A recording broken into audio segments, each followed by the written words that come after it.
जैसे ही ट्रेन रवाना होने को हुई, एक औरत और उसका पति एक ट्रंक लिए डब्बे में घुस पड़े। दरवाजे के पास ही औरत तो बैठ गई, पर आदमी चिंतातुर खड़ा था। जानता था कि उसके पास जनरल टिकट है और ये रिजर्वेशन डिब्बा है। टीसी को टिकट दिखाते उसने हाथ जोड़ दिए। ये जनरल टिकट है, अगले स्टेशन पर जनरल डिब्बे में चले जाना, वरना 800 की रसीद बनेगी। ये कहकर टीसी आगे चला गया। पति पत्नी दोनों बेटी को पहली संतान होने पर उसे देखने जा रहे थे। सेठ ने बड़ी मुश्किल से 2 दिन की छुट्टी और 700 रुपए एडवांस दिए थे। बीबी व लोहे की पेटी के साथ जनरल बोगी में बहुत कोशिश की, पर घुस नहीं पाए थे। लाचार हो स्लीपर क्लास में आ गए थे। साहब, बीबी और सामान के साथ जनरल डिब्बे में नहीं चढ़ सकते, हम यहीं कोने में खड़े रहेंगे, बड़ी मेहरबानी होगी। टीसी की ओर 100 का नोट बढ़ाते हुए कहा। टीसी बोला, 100 में कुछ नहीं होता, 800 निकालो वरना उतर जाओ। 800 तो गुड्डो की डिलीवरी में भी नहीं लगे साहब, नाती को देखने जा रहे हैं, गरीब लोग हैं, जाने दो ना साहब। अब की बार पत्नी ने कहा, तो फिर ऐसा करो 400 निकालो, एक की रसीद बना देता हूँ, दोनों बैठे रहो। ये लो साहब, रसीद रहने दो। 200 रुपए बढ़ाते हुए आदमी बोला, नहीं नहीं, रसीद तो बनानी ही पड़ेगी, ऊपर से ऑर्डर है, रसीद तो बनेगी ही। चलो जल्दी 400 निकालो, वरना स्टेशन आ रहा है, उतर कर जनरल बोगी में चले जाओ। इस बार कुछ डांटते हुए टीसी बोला।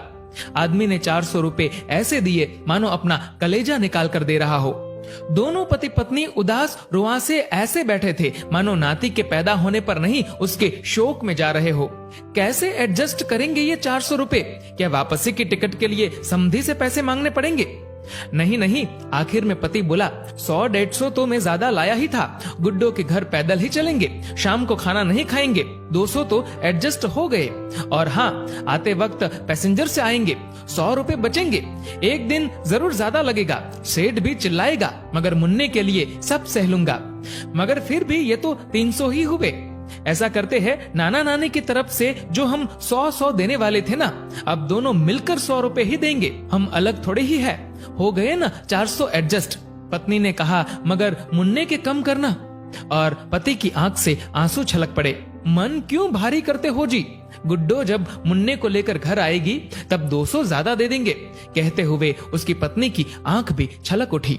फिर आंख पोंछते हुए बोली, अगर मुझे कहीं कोई बड़ा सरकारी अफसर मिले तो उससे कहूंगी, इतने पैसों की बुलेट ट्रेन चलाने के बजाय इतने पैसों से हर ट्रेन में 4-4 जनरल बोगी लगा दो, जिससे न तो हम जैसों को टिकट होते हुए भी जलील होना पड़े और ना ही हमारे मुन्ने के 100 रुपए कम हो। कहते हुए पत्नी की आंख फिर छलक पड़ी।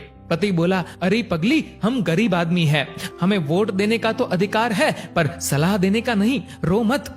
विनम्र प्रार्थना है, जो भी इस कहानी को सुन चुका है उसे इस घटना से शायद ही इत्तेफाक हो, पर ये कहानी जरूर शेयर करे। आपके एक एक शेयर से शायद रेल मंत्रालय जनरल बोगी की भी परिस्थितियों को समझ सके। उसमें सफर करने वाला एक गरीब तबका है जिसका शोषण हमेशा से ही होता आया है। जीवन का एक सच ये भी है कि बड़े लोगों की छोटी बातें भी बड़ी खबर बन जाती है और गरीब लोगों की बड़ी बातें भी छोटी बनकर दब जाती है।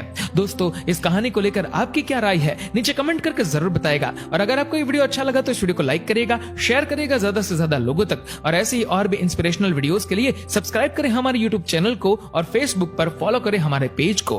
धन्यवाद।